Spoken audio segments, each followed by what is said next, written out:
Perkenalkan, nama saya Asri Putri Novia. Saya dari kelompok 7 ingin mempresentasikan tentang menganalisis pasar konsumen. Ya.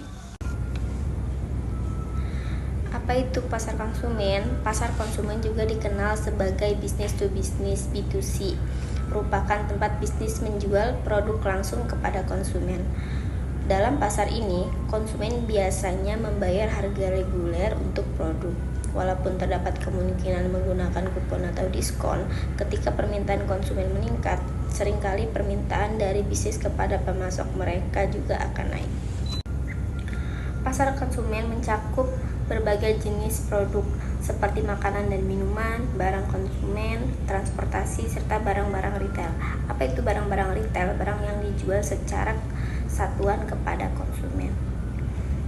Lalu pasar konsumen sangat tergantung pada faktor-faktor yang mempengaruhi keputusan pembelian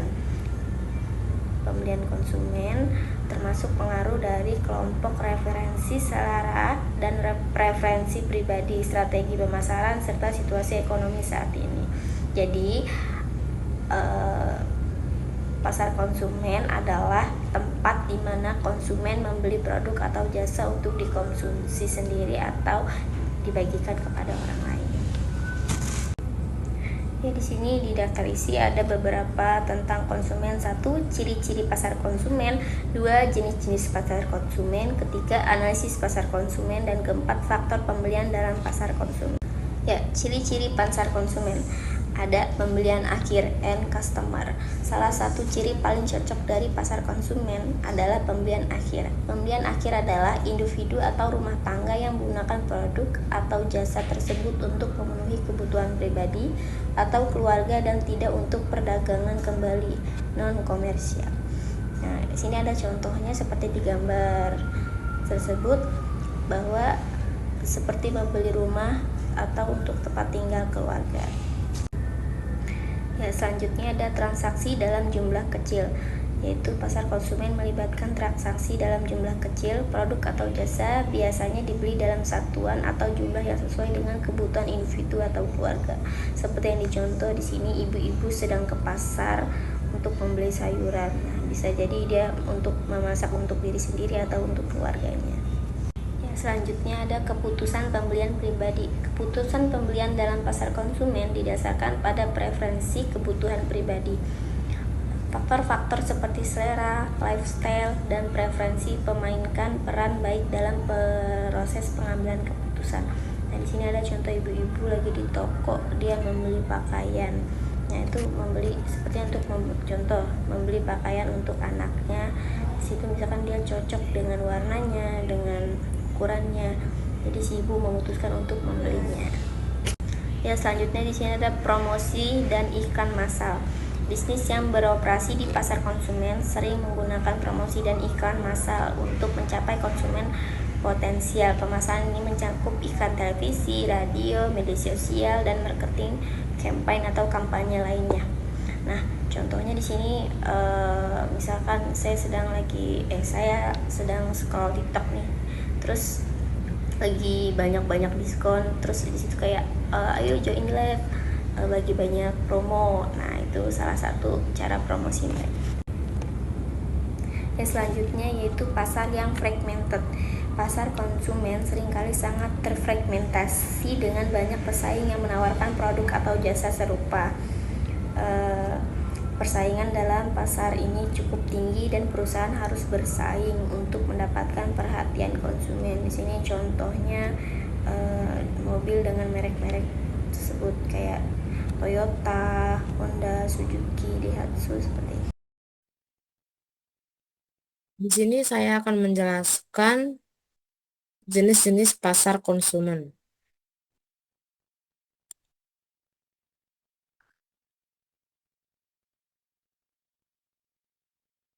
Fast Moving Consumer Good (FMCG) adalah salah satu kategori terbesar dalam pasar konsumen.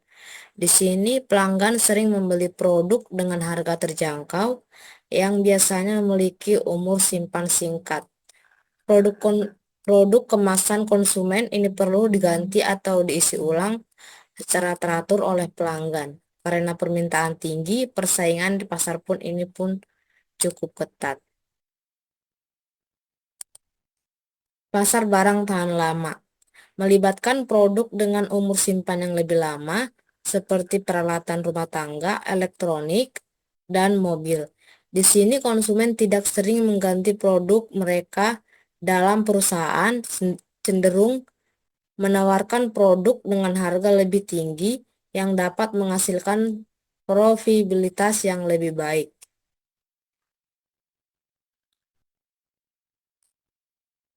Pasar barang tidak tahan lama. Berbeda dengan barang tahan lama, ada produk konsumen tidak tahan lama yang memiliki umur kurang dari 3 tahun.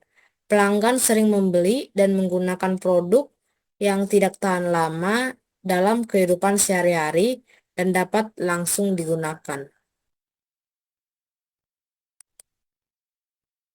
Pasar barang mewah. Pasar barang mewah adalah tempat di mana produk mewah seperti perhiasan, mobil mewah, dan barang-barang berharga tinggi lainnya diperdagangkan.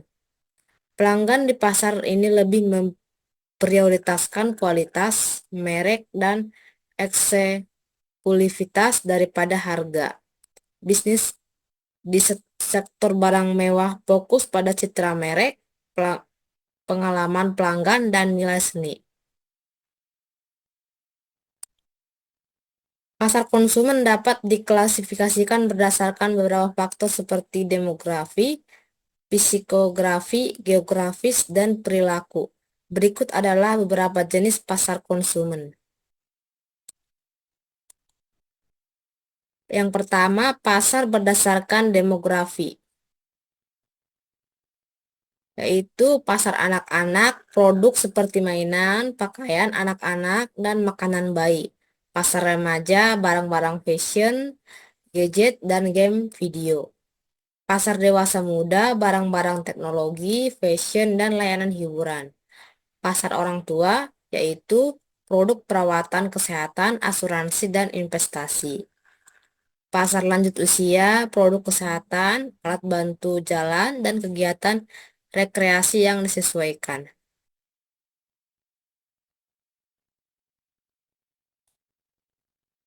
Pasar berdasarkan psikografi.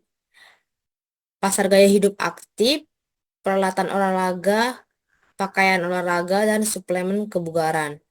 Pasar gaya hidup ramah lingkungan, produk organik, kendaraan listrik, dan produk daur ulang. Pasar gaya hidup mewah yaitu barang-barang desainer, perhiasan mahal, dan liburan eksklusif. Pasar berdasarkan geografis. Geografis mengacu pada lokasi konsumen seperti negara, wilayah, kota, atau iklim. Pasar perkotaan, apartemen, transportasi umum, dan layanan pengiriman cepat. Pasar pedesaan, alat pertanian, kendaraan, utilitas, dan produk kebutuhan pokok. Pasar iklim panas, pendingin udara, pakaian ringan, dan produk perawatan kulit. Pasar iklim dingin, pakaian hangat, pemanas ruangan, dan produk musim dingin. Pasar berdasarkan status sosial ekonomi. Pasar yang dikategorikan berdasarkan pendapatan, pekerjaan, dan status sosial. Pasar berpenghasilan tinggi yaitu produk-produk mewah, investasi, dan layanan eksklusif. Pasar berpenghasilan rendah, produk-produk dengan harga terjangkau dan kebutuhan dasar. Pasar berpenghasilan menengah, barang-barang kebutuhan rumah tangga, elektronik, dan pendidikan. Oke, selanjutnya analisis pasar konsumen. Apa saja sih yang harus dianalisis? Yang pertama, identifikasi target pasar. Bisnis harus mengidentifikasi dan memahami siapa target pasar mereka. Mencakup menentukan karakteristik demografis, geografis, serta psikografis. Setelah target pasar diidentifikasi, lanjut penelitian pasar. Perusahaan melakukan penelitian untuk mengumpulkan data yang relevan. Penelitian ini dapat melibatkan survei, wawancara, analisis data sekunder, atau pengamatan langsung terhadap perilaku konsumen. Selanjutnya, analisis persaingan. Bisnis juga harus memahami pesaing mereka di pasar konsumen. Ini mencakup menilai produk atau layanan yang ditawarkan oleh pesaing. Selanjutnya ada segmentasi pasar. Setelah data dikumpulkan, perusahaan dapat membagi pasar konsumen menjadi segmen-segmen yang lebih kecil berdasarkan kesamaan karakteristik atau preferensi.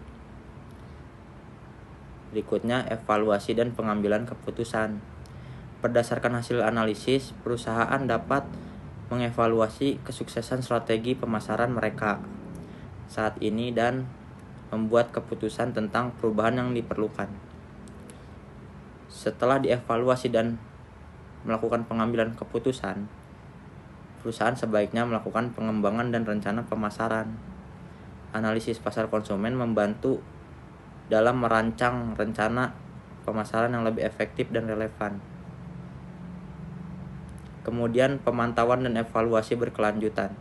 Analisis pasar konsumen bukanlah tugas sekali jalan. Perusahaan perlu terus memantau perkembangan pasar, mengukur keberhasilan strategi pemasaran mereka. Baik, selanjutnya adalah faktor pembelian dalam pasar konsumen. Dalam pasar konsumen terdiri dari 3 faktor, yaitu faktor budaya, faktor sosial, serta faktor pribadi. Untuk faktor budaya sendiri, contoh sederhananya adalah masyarakat pedalaman yang lebih memilih pakaian serba tertutup daripada masyarakat perkotaan yang lebih memilih pakaian terbuka. Kemudian faktor sosial. Faktor sosial ini terpengaruh dari 3 peran utama, yaitu keluarga, peran dan status, serta kelompok referensi. Sedangkan untuk faktor pribadi sendiri, yaitu salah satu contohnya adalah bisa dilihat dari status ekonomi yang dimiliki seseorang. Misal, mereka yang memiliki harta berlebih atau berlimpah lebih cenderung memilih barang yang bermerek atau branded.